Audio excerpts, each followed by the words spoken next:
Hello guys, welcome back to my channel. I'm Cristina and today we're going to talk about how to apply foundation and what tools you need in order to obtain a flawless, cakeless, amazing look. Every day when I put on my makeup, the most time I spend is to make sure that my foundation looks great. What does that mean is that I don't want to see any flakiness, any cakiness, any thick layer of foundation. So that's what I want to talk to you about today. First, I would like to make a disclaimer, which is probably very obvious, but still I think it's important that you understand that my complexion is different than yours, and I am using products that I have tested over time and that I am using already for a certain amount of time. So what I want to do is to empower you guys and to encourage you to understand your features and what works best for you. The look that I have created today, it's for a celebration that I'm going to later on, but in the video I'm going to focus only on applying the foundation, the tools that I'm using right now and I love, and I also recommend the steps that I'm taking in order to obtain a flawless look, and also how you can obtain that too. If you like this look and you would like me to recreate it in a video, please let me know in the comments below. I'm happy to do it. It's something that I like to do every once in a while. It's something more powerful, more colorful. But before you start watching the video, make sure you have subscribed to my channel, push the notification bell so you make sure that whenever I post new videos, you are informed. And if you like it, do share it with your friends as well. Thank you very much for watching and let's get into it. So first things first, it's very important that before applying any makeup product, to make sure that your face is clean and also that it is hydrated. Just because the makeup won't look as flawless as we would want it to be without this. Moisturizer, it's super important, even if you have oily skin. For example, I have a combination skin, which means that my complexion is oily on the center, on the T-zone, and normal to dry on the sides, on my cheeks. So whatever makeup products you are using, make sure that you follow these steps before applying your makeup, just because this will help you create that flawless look that we all want and will help your skin to look healthy and moisturized and glowy, even if you don't wear makeup. Right, so now it's time to assess the skin. So if I look in the mirror, I can see that I have some redness on my skin, I have some acne scars, I have some large pores in the middle of my face and on the center of my forehead. So when I do my makeup, I like to spend most of my time on the skin, on making sure that it looks really, really good in person and not only on camera or in photos. I like to use some primer. So right now I use from Bobbi Brown the Premier Plus Radiance, which gives me a little bit of glow. And also on the center of my face, I use the original Photo Finish Smooth and Blur Primer from Smashbox. And I take the first one. I take not too much, maybe a pea size of product. And I make sure that I apply it on the sides of my face.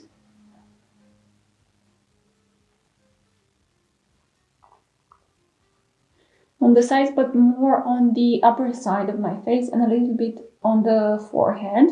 And then I take the Photo Finish primer. Again, take not too much. And I take it again on my fingers and apply it where I know that my skin gets oily during the day. So a little bit on my forehead, right here, between my eyebrows, and on my nose,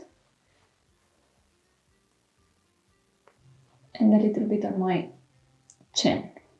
So now it's time to talk about the foundation. And I know that sometimes it's pretty difficult to choose your foundation. When you go and buy your foundation, I recommend to keep in mind two basic rules. One is the color, and here there are two aspects of it.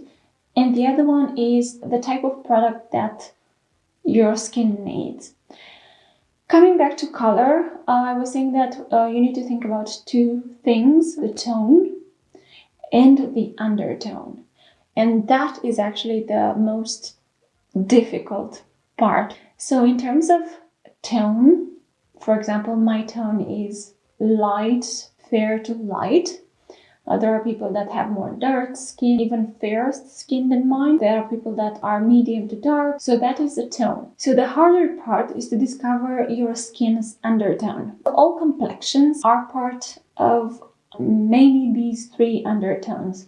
We have the cool tone, which is the more pinky part, people that have pink in their skin. We have the warm undertone, which is people that have more yellow in their skin. And then we have the neutral undertone, which is actually almost an equal part of pink and yellow in the same skin. I do have a little bit of pink in my skin, but I do have yellow as well.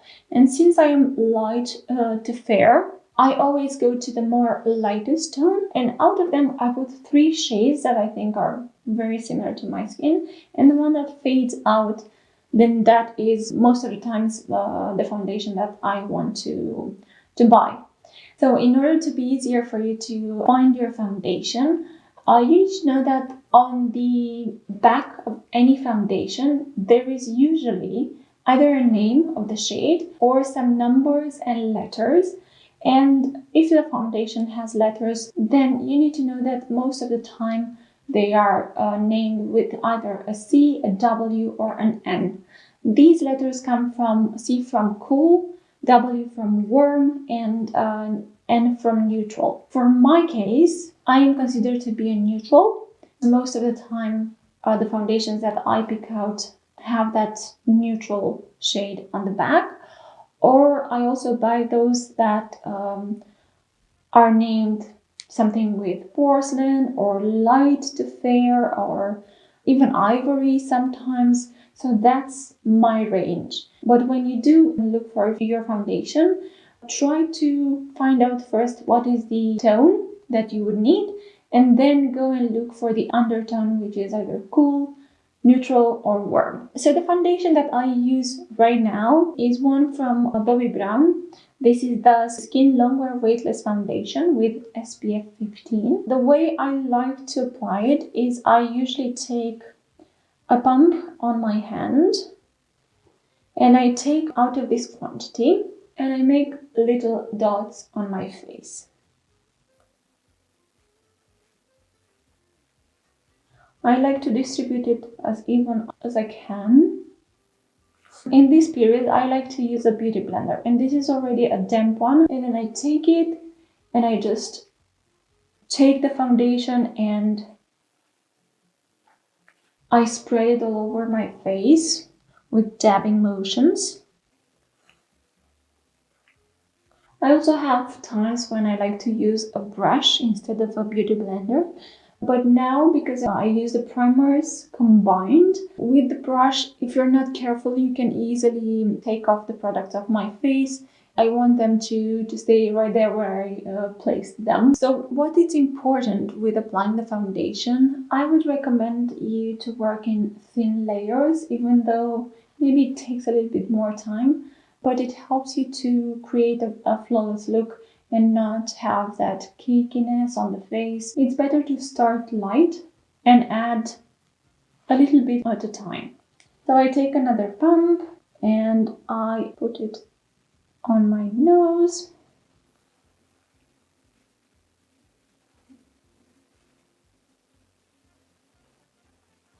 There are times when I am in a rush and I use my fingers, which is great. We can always use our fingers when we apply the foundation.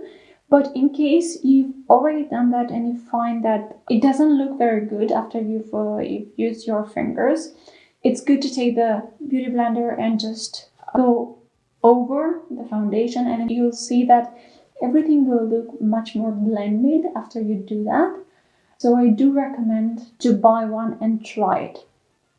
So using this beauty blender will help to take off the excess that you have on the face.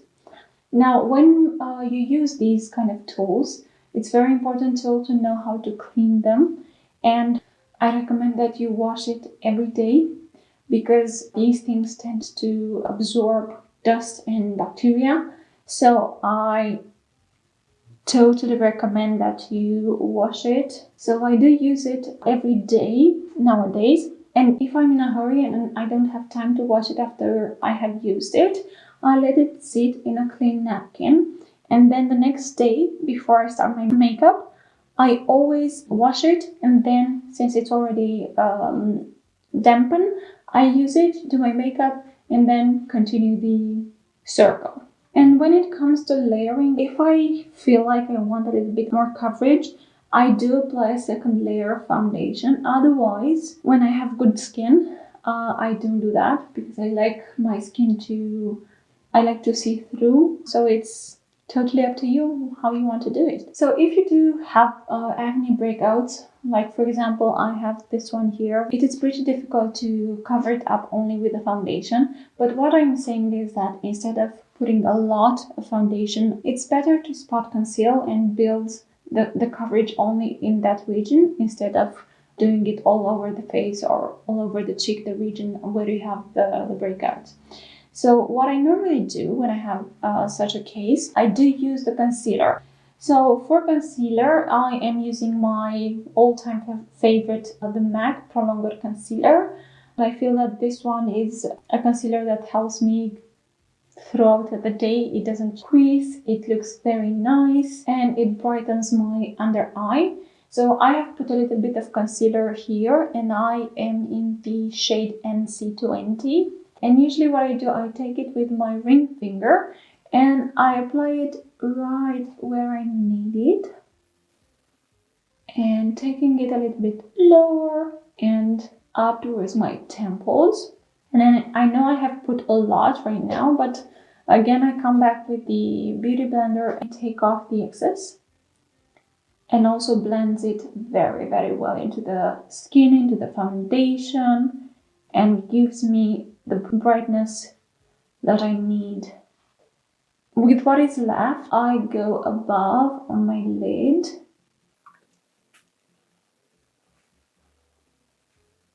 And also I drag it next to my nose to make sure that there is no redness left there as well. I do the same thing for my other eye.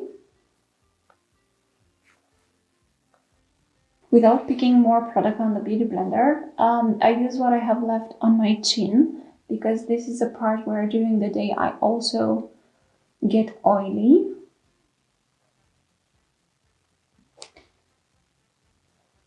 And a little bit on my forehead.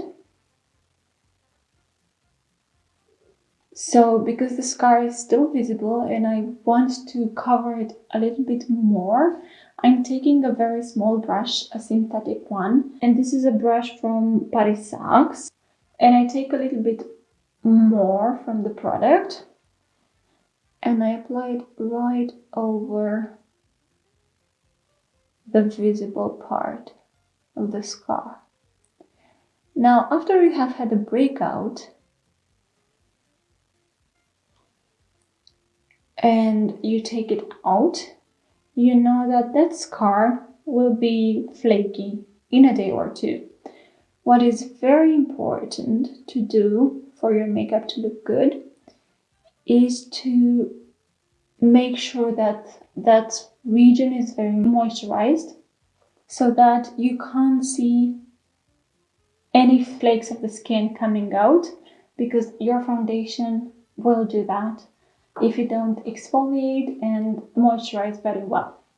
So right now I have covered it up. I have applied the product through dabbing motions only over the scar. And right now it is a little bit visible, but don't worry, you can take that whiteness off by going with the beauty blender over it, but very, very gently, because you don't want to take the product off it. You just want to take the excess off. So I think right now it looks pretty well, I would say. So at this point, foundation and concealer are done, and I just want us to stop and assess again what is the state of the complexion at this point. And I think that it looks pretty good. I can still see some signs which I could cover a little bit more if I wanted, but because I want this to be pretty natural and not too cakey, I am choosing to let it go, because when we apply all the other products, you'll see that we won't even see this spot. So the next step is going to be powder, and I know that a lot of people are a little bit afraid of powder because sometimes it can make it look dry and dusty, but it doesn't have to be like that. It is really dependent on the products that you are using and also the quantity that you are using.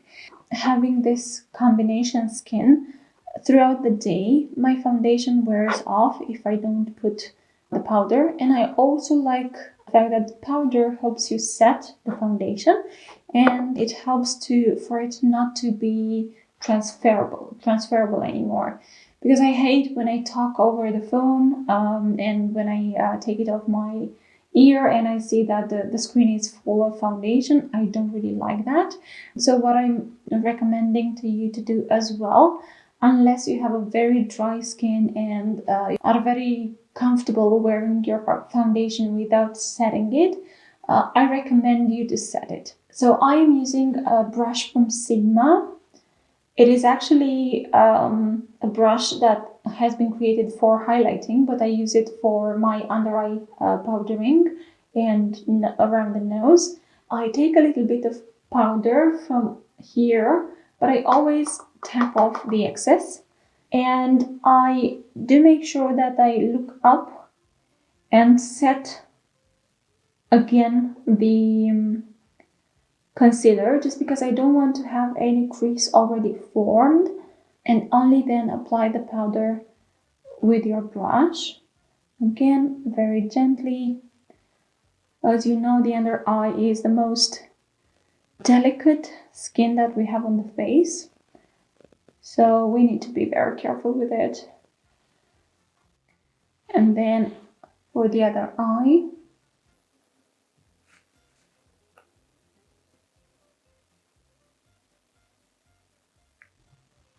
and after I have set my under eye, I always go downward and set the cheeks, and then the nose. And for the rest of the face, I use a fluffier brush, a bigger one, and this is one from Real Techniques. And again, I take some product and I apply the powder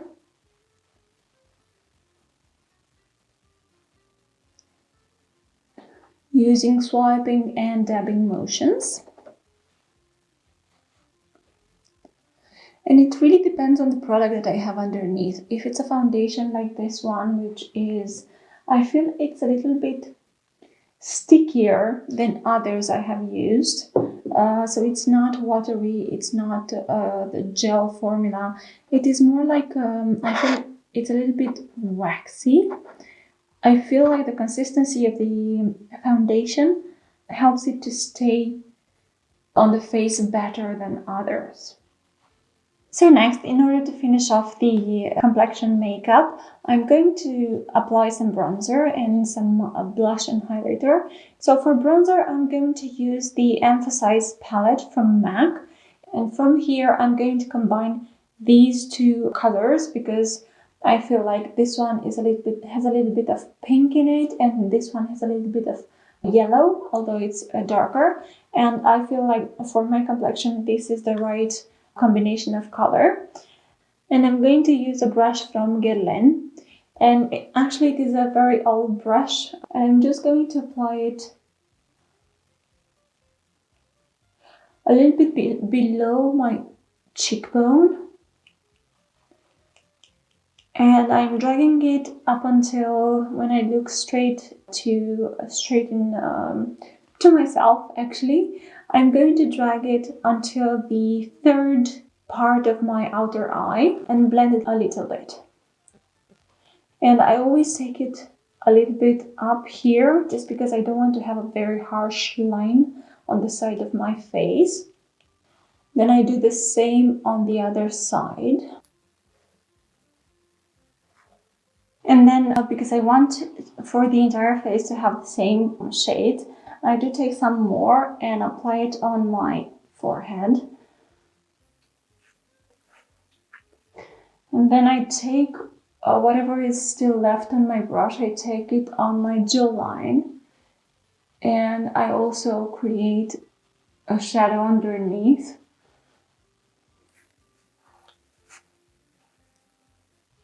And next I will apply the blush, which is actually a rosy color. It is a blush from MAC.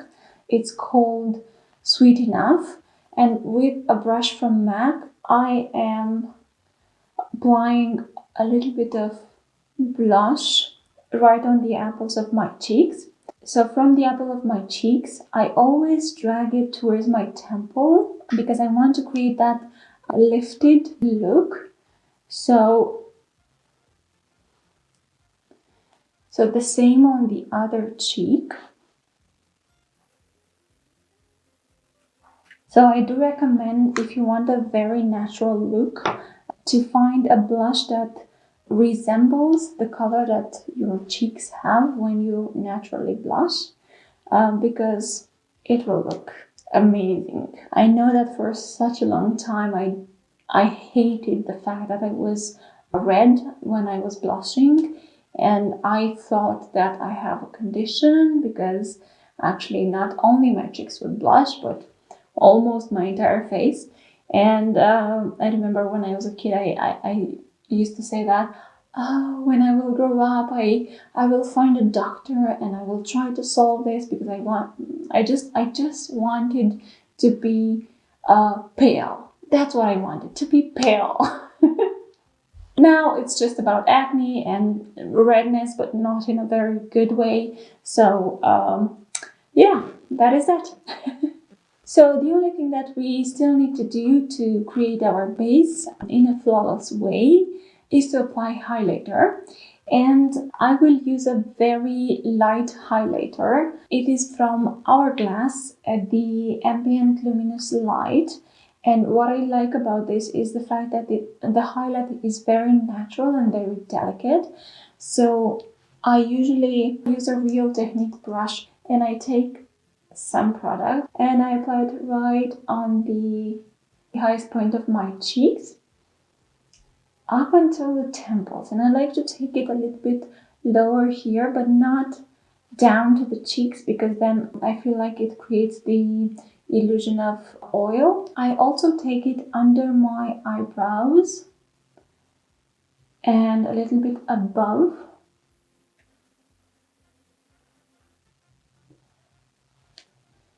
And why not, I do put a little bit of highlighter on my Cupid's bow and what is left on my chin and on the tip of the nose. So that was how you can obtain a flawless look applying your foundation, powder, bronzer, blush and highlighter.